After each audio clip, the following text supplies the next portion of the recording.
تصوف کے حوالے سے غامدی صاحب کے افکار کا جائزہ لیتے ہیں تو ہمیں ایسا لگتا ہے کہ یہ اسٹینڈرڈ جو ہے جو غامدی صاحب سے ہم ایکسپیکٹ کر رہے تھے وہ ہمیں پورا ہوتا نظر نہیں آ رہا. مثال کے طور پر سمجھنے کے لیے آپ کو ان کو پڑھنا پڑے گا, ان کو دیکھنا پڑے گا, اور پھر ایک ایسی شخصیات کے بارے میں یا ایک ایسی چیز کے بارے میں کہ جس سے بہت سارے لوگ متاثر ہوتے ہیں تو بہت زیادہ محتاط رہنا پڑے گا.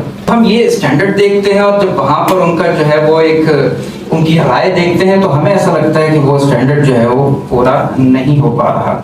ایک بات تو یہ ہو گئی ہے. مختصر کرتا ہوں, آخر میں ایک معصومانہ سے سوال ہے, وہ یہ ہے کہ آپ ہی کہتے ہیں کہ مبادی کی طرف غور و فکر کرنا چاہیے اور وہ جو نظم قرآنی ہے اس کی بات کرتے ہیں, مبادی حدیث بھی بیان کیے, سنت بھی اور قرآن کے بھی.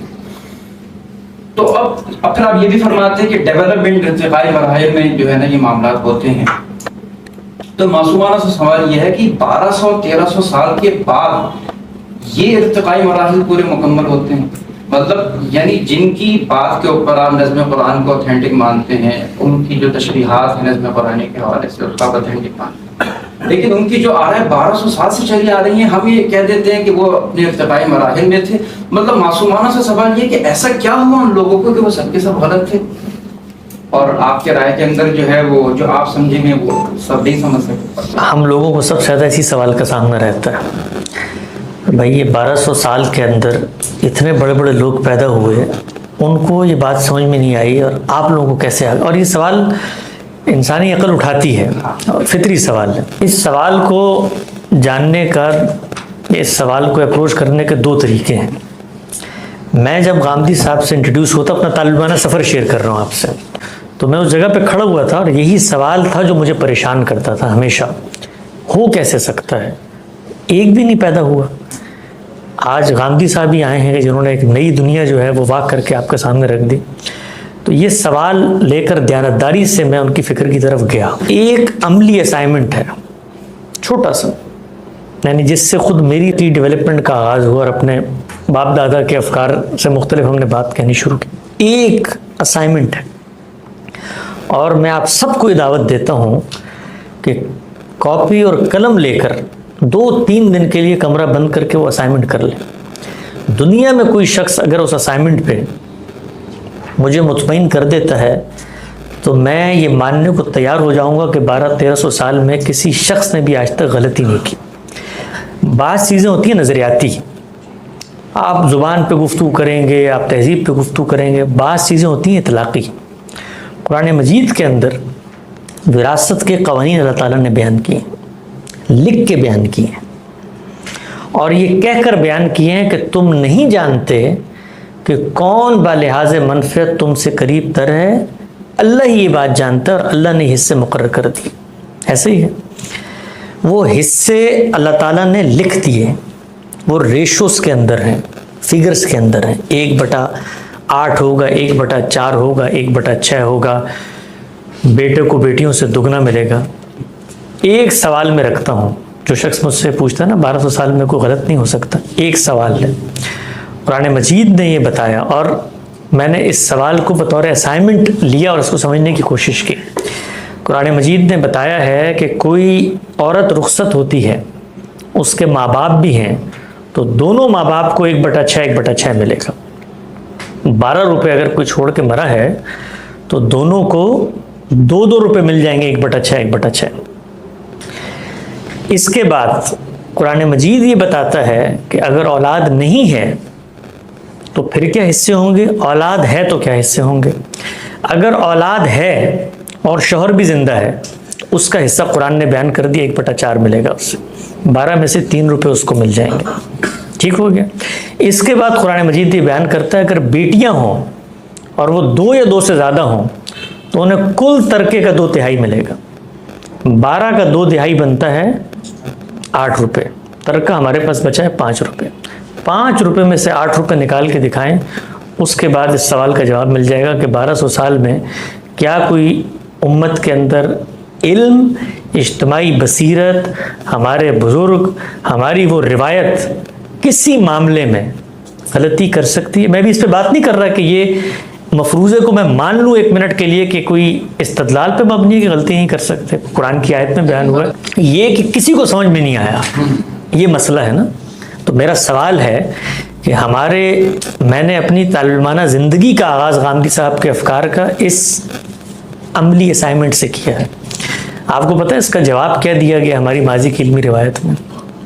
اس کا جواب یہ دیا گیا ہے کہ یہ جو حصے لکھے ہوئے ہیں قرآن مجید میں ان کے مطابق تقسیم نہیں ہو سکتی، لہٰذا ہم لوگ آگے بڑھ کے سب کے حصے کم کر دیں گے. اس کو اول کہا جاتا ہے.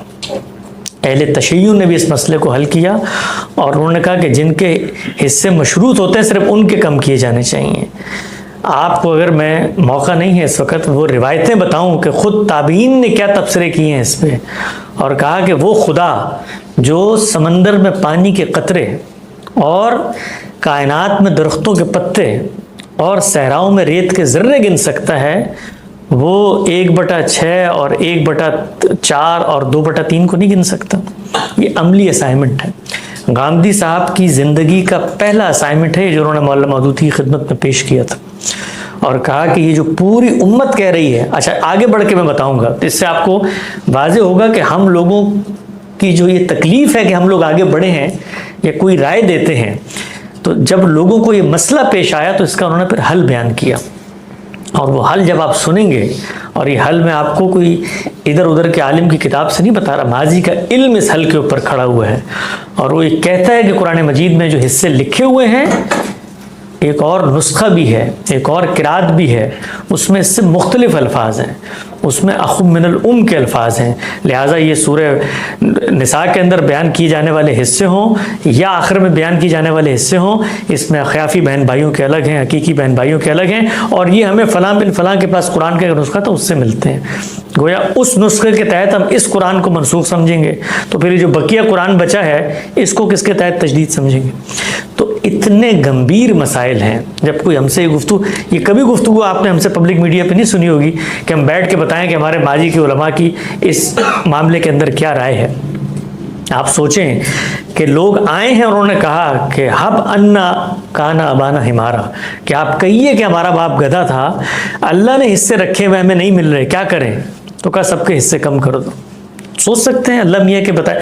آپ اس وقت جائیے گوگل کے اوپر، پہلا لفظ لکھیے انہیریٹنس لاز آف قرآن. سب سے پہلے آپ کو ملحدین اور مستشرقین کے آرٹیکلز ملیں گے کہ کامیڈیز آف ایرر ان قرآن، کو کہیں گے کہ اس قرآن کی افاقیت کی بات کرتے ہو، 1/4 اور 2/3 اور 1/6 کو جمع نہیں کر سکتے، اس خدا کی بات کرتے ہیں.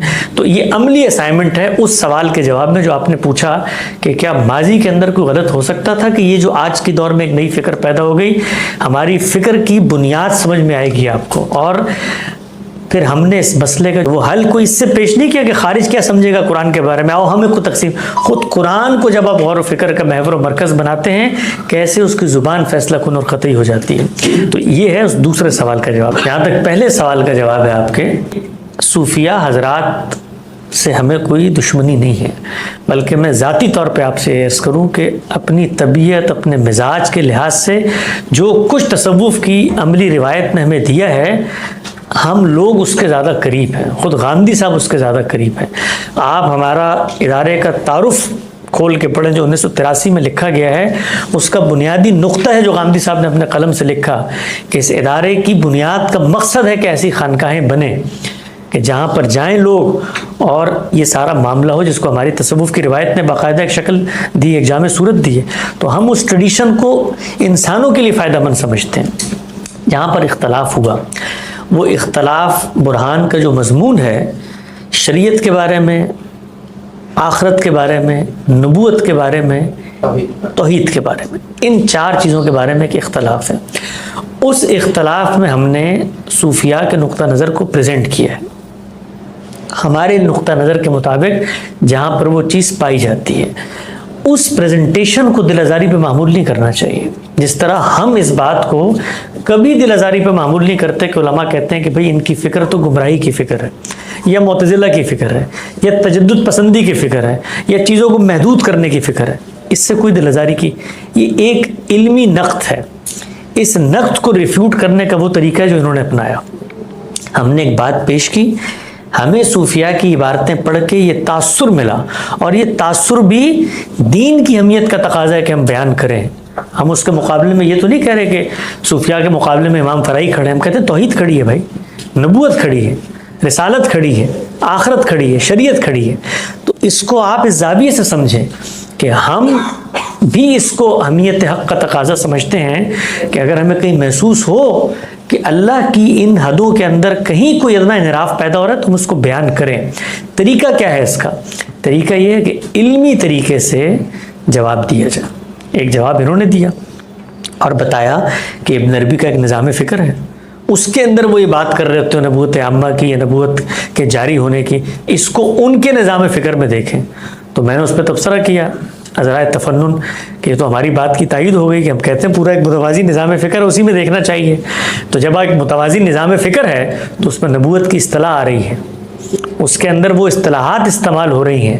اتنی سادگی سے چیزوں کو آپ بیان نہیں کر سکتے.